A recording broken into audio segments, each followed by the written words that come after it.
Assalamualaikum warahmatullahi wabarakatuh. Baik, di sini kami dari kelompok 3 ingin menyampaikan hasil diskusi di ruang kolaborasi yang kami lakukan pada pertemuan sebelumnya pada modul 1.2.A.5 dengan tema diskusi merancang kegiatan yang memanfaatkan kekuatan nilai para pihak secara kolaboratif. Oke, sebelumnya di sini izin memperkenalkan dulu, di sini kelompok 3 saya sendiri Fatur Rahman sebagai MC sekaligus notulen dan Ibu Yeni dan Ibu Vini sebagai narasumber untuk materinya.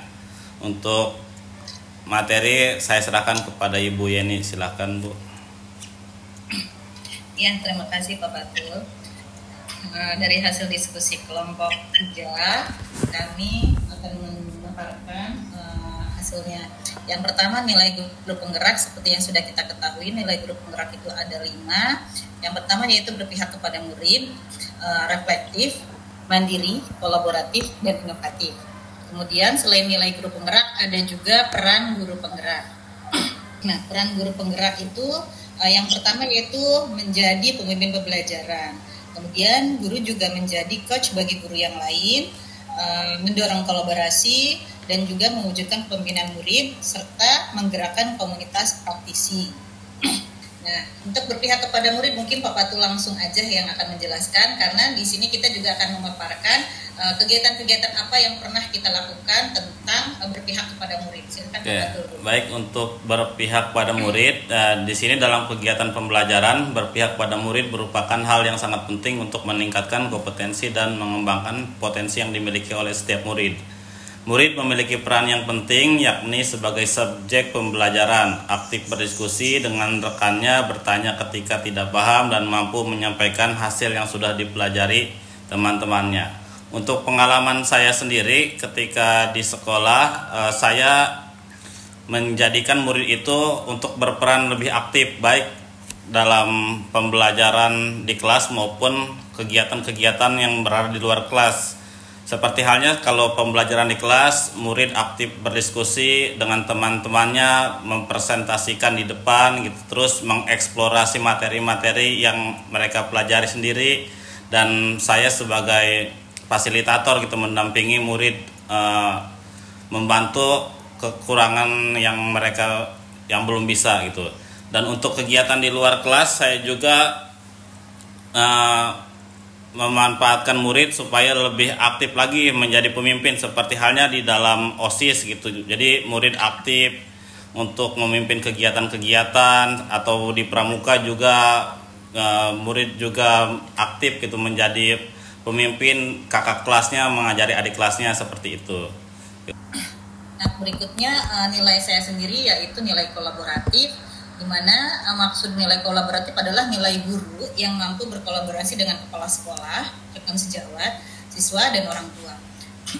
Mereka bergotong royong dalam kegiatan positif, saling menghargai dan melengkapi satu sama lain, menciptakan lingkungan belajar yang inklusif dan mendukung.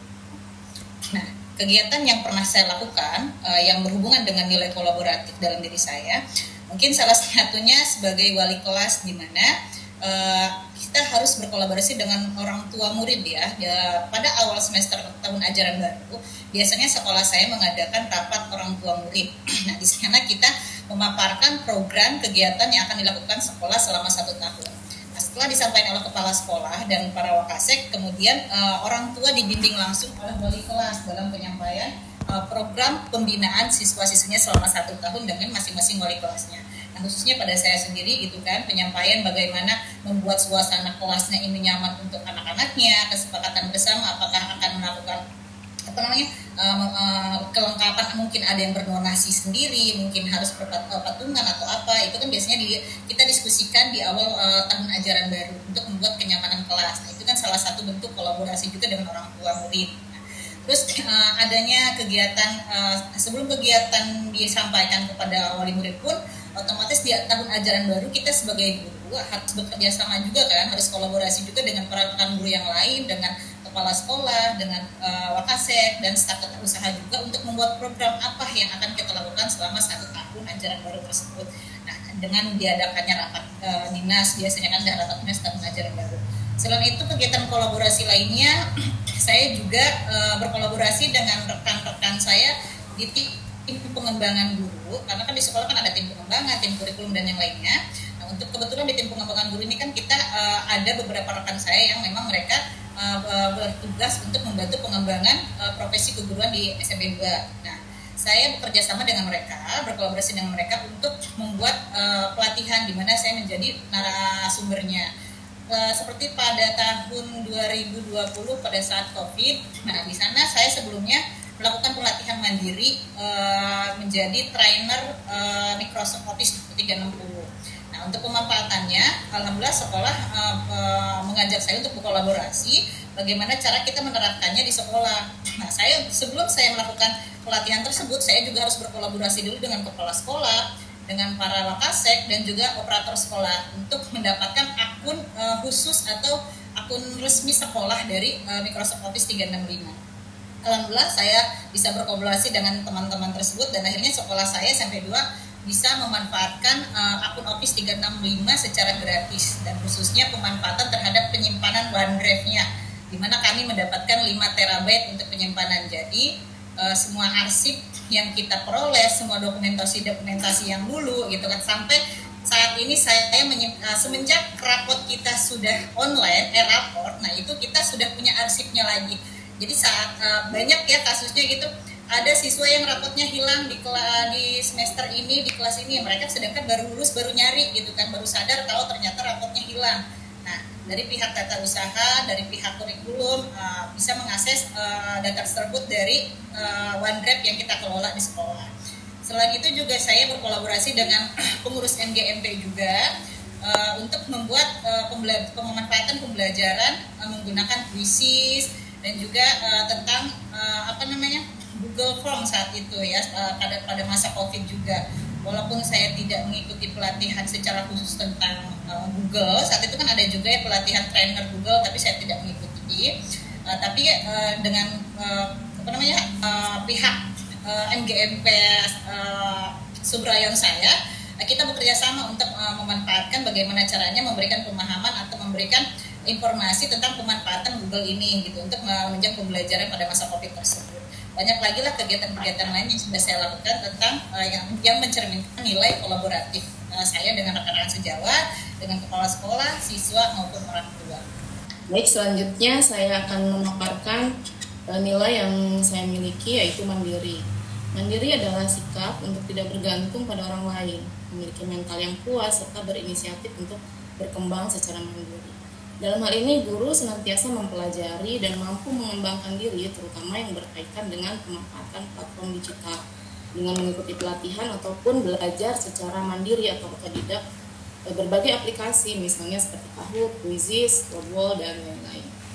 Nah, kegiatan atau pelatihan yang pernah saya ikuti adalah pembatik di tahun yang lalu, atau pembatik ini adalah singkatan dari pembelajaran berbasis TIK. Saya mengikuti pelatihan ini sampai dengan level 4. Nah, dalam pelatihan ini saya belajar untuk memanfaatkan platform digital yang dapat digunakan dalam proses pembelajaran agar lebih menarik, menyenangkan, dan juga bermakna. Selain itu saya juga aktif mengikuti pelatihan mandiri yang disediakan oleh PMN. Itu juga sampai melakukan aksi nyata dan memperoleh beberapa sertifikat. Nah, berdasarkan nilai-nilai kami tersebut yang sudah kami paparkan, kami mengembangkan aktivitas yang sesuai dengan peran guru penggerak, yaitu menjadi aktivitas yang menemani dan menuntun guru lain dalam meningkatkan kualitas pembelajaran bagi murid. Nah, peran yang kami kembangkan adalah menjadi coach bagi guru lain. Kegiatan yang akan kami laksanakan yaitu workshop pemanfaatan edugame dalam pembelajaran. Nah, adapun rancangan kegiatannya, yang pertama tentu saja kami harus meminta izin kepada kepala sekolah, kemudian menentukan waktu dan tempat, selanjutnya menentukan narasumber pemanfaatan edugame, dan yang terakhir menentukan siapa saja yang akan menjadi peserta kegiatan. Nah, manfaat dari kegiatan ini adalah yang pertama, memperoleh ilmu tentang membuat pembelajaran yang menarik dengan pemanfaatan edugame. Banyak sekali edugame yang bisa kita gunakan, terutama yang tidak usah membuat game-game tersebut sudah disediakan, kita tinggal menggunakannya saja dan disesuaikan dengan materi pembelajaran yang kita miliki. Manfaat selanjutnya adalah guru penggerak memperkuat peran untuk menggerakkan komunitas praktisi. Jadi melalui kegiatan ini, guru dapat menginspirasi, membimbing, atau memotivasi anggota komunitas untuk aktif terlibat, berbagi pengetahuan, pengalaman, dan terlibat dalam pemanfaatan edugame ini agar dapat meningkatkan pemahaman serta keterampilan mereka saat proses pembelajaran di dalam kelas. Selanjutnya, manfaat selanjutnya adalah menciptakan pembelajaran yang berpihak kepada murid. Jadi melalui kegiatan ini, guru dapat memastikan bahwa setiap siswa memiliki kesempatan yang sama untuk mencapai potensi maksimal mereka dalam proses pembelajaran dengan pemanfaatan edugame ini. Nah, adapun nilai-nilai yang muncul dalam kegiatan workshop yang kami rancang ini adalah yang pertama, meningkatkan semangat belajar siswa dengan menggunakan edugame. Ini nilainya adalah berpihak pada murid. Selanjutnya, mendorong guru memanfaatkan edugame untuk digunakan dalam pembelajaran. Ini nilai yang muncul adalah inovatif. Selanjutnya, guru dapat menciptakan pembelajaran yang menyenangkan di dalam kelas dengan memanfaatkan edugame. Ini adalah mandiri. Nah, selanjutnya, berkolaborasi sesama rekan guru dalam pemanfaatan edugame ini. Nilai yang muncul adalah kolaborasi. Dan yang terakhir, reflektif. Setelah kegiatan workshop ini, dilakukan kegiatan refleksi untuk mengevaluasi hasilnya. Baik, itu saja pemaparan dari kelompok kami. Nanti kita akan diskusikan untuk penjelasan lebih lanjut. Terima kasih. Assalamualaikum warahmatullahi wabarakatuh. Assalamualaikum warahmatullahi wabarakatuh. Oke, baik. Sekarang kami buka sesi pertanyaan, maksimal 3 pertanyaan mungkin. Oke, silakan di sini Pak Bahrul Komar. Silakan Pak Bahrul dulu. Jadi yang saya tanyakan, bagaimana sih sebenarnya untuk menciptakan lingkungan belajar yang inklusif itu? Kebetulan ya, karena memang saya juga mungkin sudah pernah melaksanakan, cuman mungkin dari kata inklusif ini sendiri saya masih asing dan mungkin juga belum pernah berhasil mungkin saya laksanakan. Jadi inklusif itu sendiri artinya apa dan bagaimana sebenarnya supaya lebih supaya lebih berhasil cara melaksanakan menjadikan lingkungan belajar yang inklusif itu. Iya, benar. Oke, ya. Terima kasih. Ya, terima kasih Pak Komar. Pembelajaran inklusif ya, maksudnya itu pembelajaran inklusif adalah pendekatan pembelajaran yang memastikan bahwa semua siswa itu termasuk yang memiliki kebutuhan khusus ya, karena kan di setiap sekolah sekarang kan sudah dibebaskan ya, yang namanya anak-anak berkebutuhan khusus itu bebas untuk masuk sekolah mana saja, tidak harus SLB ya. Itu juga salah satunya ya. Jadi baik itu yang karena kan inklusif kayak sekarang kan ada sekolah inklusif ya, itu nggak harus anak yang tidak bisa membaca pun termasuk salah satunya anak yang memiliki kebutuhan khusus. Anak yang belum bisa menghitung itu juga melakukan termasuk dalam kebutuhan khusus juga ya.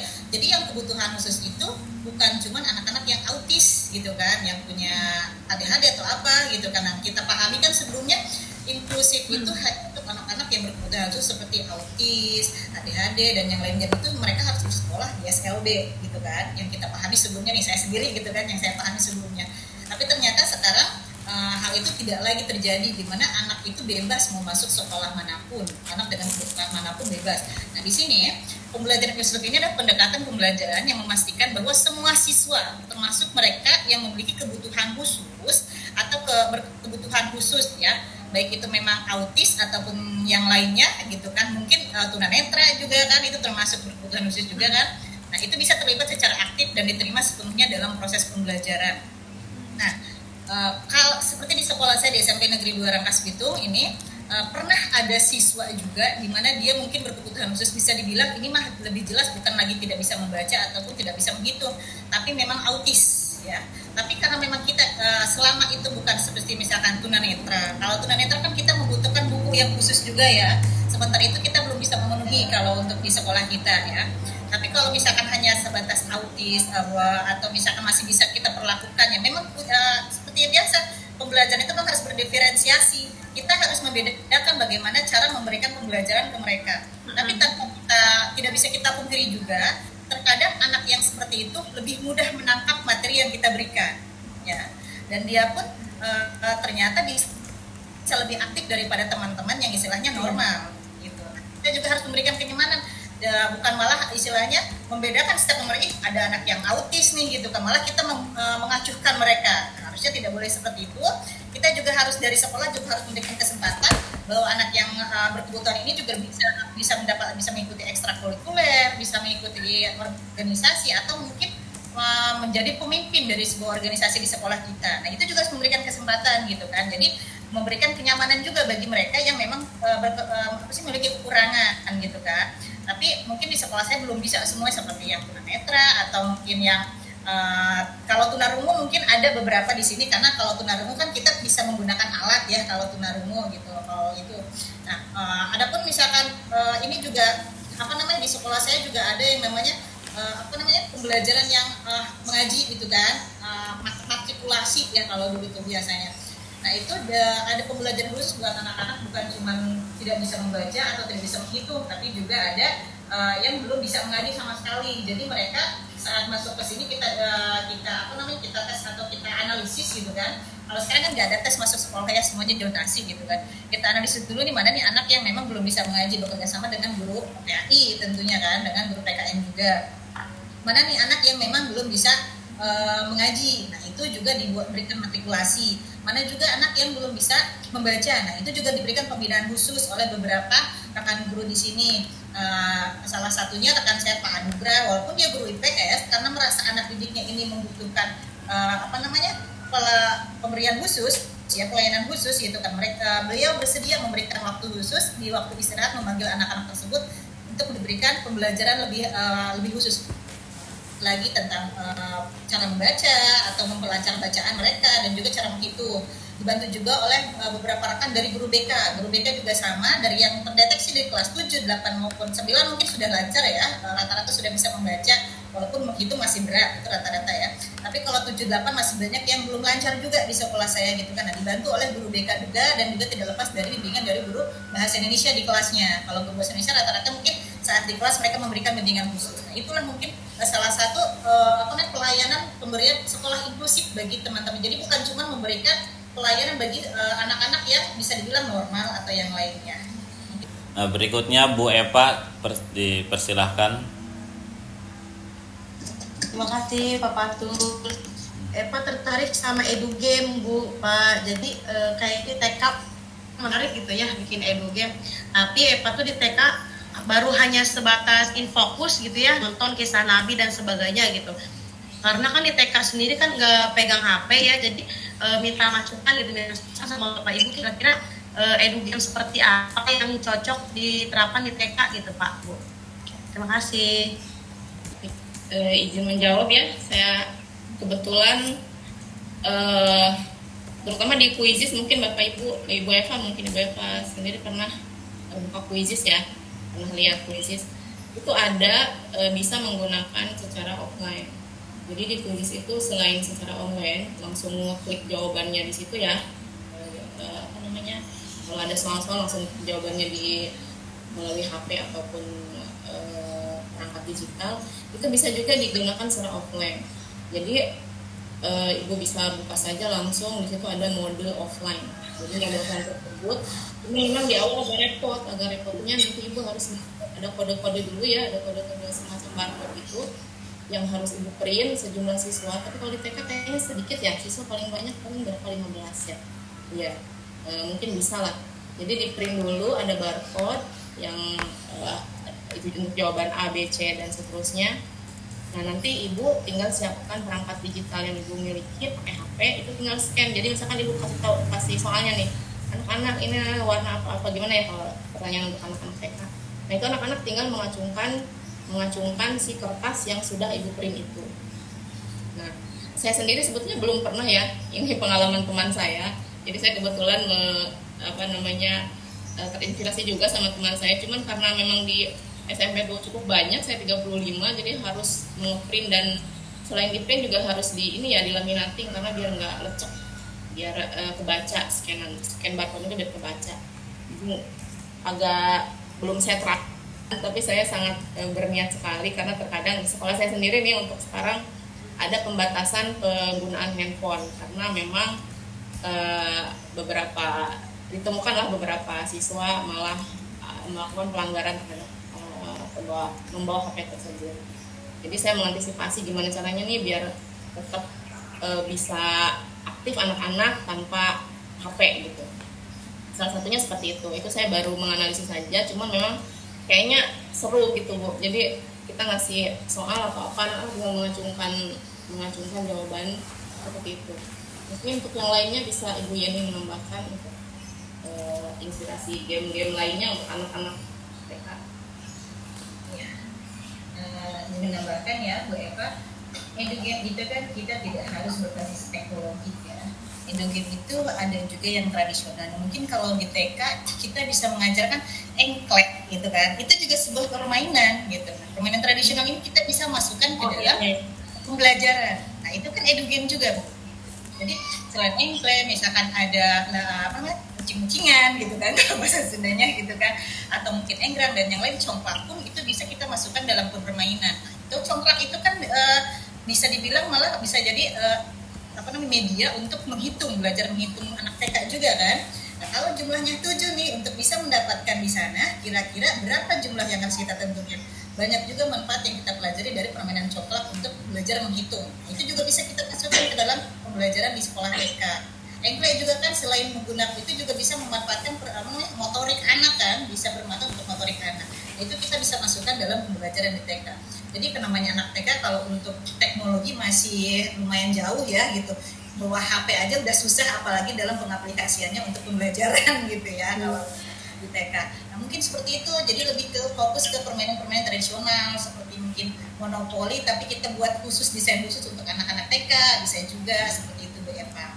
Jadi jangan terfokus EduGame itu lebih ke teknologinya. Kalau teknologi mungkin bagi sekolah-sekolah yang sudah kita terapkan boleh membawa handphone dengan persetujuan guru mapel. Nah, walaupun dengan teknologi masih banyak juga dari EduGame yang berbasis teknologi ini kita bisa buat dalam bentuk offline seperti yang Bu Vini ungkapkan tadi. Nah, kayak bikin TTS, sekarang kan banyak juga tuh aplikasi EduGame membuat TTS. TTS ini kan tidak harus online, bisa kita print out dan kita sebarkan ke kelas-kelas, ke siswa. Itu mungkin Bu Eva. Ya Mas Yeni, jadi sebetulnya kalau di TK udah Eva aplikasikan tradisional, engklek segala macem gitu ya. Nah Eva tuh pengen coba yang berbasis IT gitu, karena yang IT yang Eva pakai tadi Eva bilang tuh hanya sebatas nonton kisah Nabi, nonton dongeng gitu, jadi hanya sebatas nonton aja nih. Jadi anak-anak nggak ikut berpartisipasi gitu, baik ngapain gitu tuh. Jadi bikin sesuatu permainan yang berbasis IT gitu loh. Tapi udah dapat tadi ya, puisis, nanti coba Eva kulik. Terima kasih Ibu. Ya, sama-sama. Yeah. Terima kasih untuk Bu Eva pertanyaannya. Berikutnya yang terakhir Pak Dida, persilahkan. Siap, terima kasih Pak. Ya, saya izin bertanya. Yang saya ingin tanyakan Bu, tentang kelemahan sama kelebihan Bu. Tadi kan sudah dijelaskan, minimal salah satunya itu tadi sudah sama Bu Vini kelemahannya. Nah, yang saya tanyakan lagi paling tentang kelebihannya. Kan tadi bilang bahwa EduGame itu bukan hanya IT saja ya, tradisional pun bisa. Nah, apalagi yang tradisional yang harus diterapkan di kelas itu selain congklak itu seperti apa gitu. Gitu aja Bu, terima kasih. Nah, mungkin untuk kelebihannya meningkatkan motivasi belajar ya. Dimana biasanya nih dari pengalaman yang saya ini, setelah saya melakukan pembelajaran yang menggunakan EduGame, banyak anak yang memberikan feedback, Bu, nanti main lagi ya, Bu. Saya sering memberikan EduGame itu dengan berbagai variasi ya, tidak hanya kuisis, ada wordwall, ada apa lagi, itu pokoknya banyak ya, dan itu memang bentuk-bentuk permainan. Namanya anak sekarang kan memang lebih dominan ke permainan, makanya kita masukkan bentuk permainan ini dalam pembelajaran, dan itu rata-rata mungkin bagi mereka bisa menyenangkan pembelajaran tersebut. Tapi kan kita juga tidak bisa selalu memasukkan EduGame dalam proses permainan, karena ada materi-materi khusus yang memang kita harus lebih fokuskan gitu kan. Dan EduGame ini bukan cuma sebatas kayak kuisis kan, itu hanya hasil untuk mengevaluasi atau mendeteksi gitu kan. Tidak hanya sebatas itu, tapi juga bisa dalam bentuk penyampaian materi juga gitu kan. Nah, itu makanya bisa meningkatkan motivasi belajar siswa. Di situ juga pembelajaran bisa lebih aktif ya kan. Nah, karena tujuannya pembelajaran EduGame ini agar pembelajaran ini bisa lebih membuat suasana kelas lebih menyenangkan, berpihak pada siswa gitu kan. Terus juga bisa membuat pemahaman konsep. Kalau anak-anak sudah senang, seperti konsep Ki Hajar Dewantara, anak-anak itu belajar harus dalam kondisi senang. Nah, kalau anak-anak sudah senang, itu berarti insya Allah dalam menangkap materi yang kita sampaikan itu lebih mudah biasanya daripada anak-anak yang dalam kondisi yang tidak baik, buruk gitu kan. Nah, terus kemudian kesesuaian dengan gaya belajar. Ada yang mungkin anaknya aktif gitu kan, hiperaktif, dan memang dia nggak bisa diem gitu kan. Ada juga yang memang anaknya nih seperti ya gaya belajar lah banyak kan beragam-ragam. Ini juga kan bisa membantu untuk anak-anak yang memang dia harus aktif dalam belajar. Mungkin lebih semangat. Setelah itu kan kita padu-padankan lagi saat pembelajaran itu tidak sampai selesai pembelajaran lah gitu kan, menggunakan edugame. Nah, edugamenya di bagian mana, bisa di depan, tengah, atau di akhir, tapi kan pembelajaran yang lain kita masukkan juga. Nah, itu juga bisa menunjang sesuai dengan gaya belajar anak. Jadi yang visual dapat, audio visual, dan yang lainnya, yang kinestetik dan yang lainnya juga terpenuhi gitu kan, dengan kita melampirkan edugame.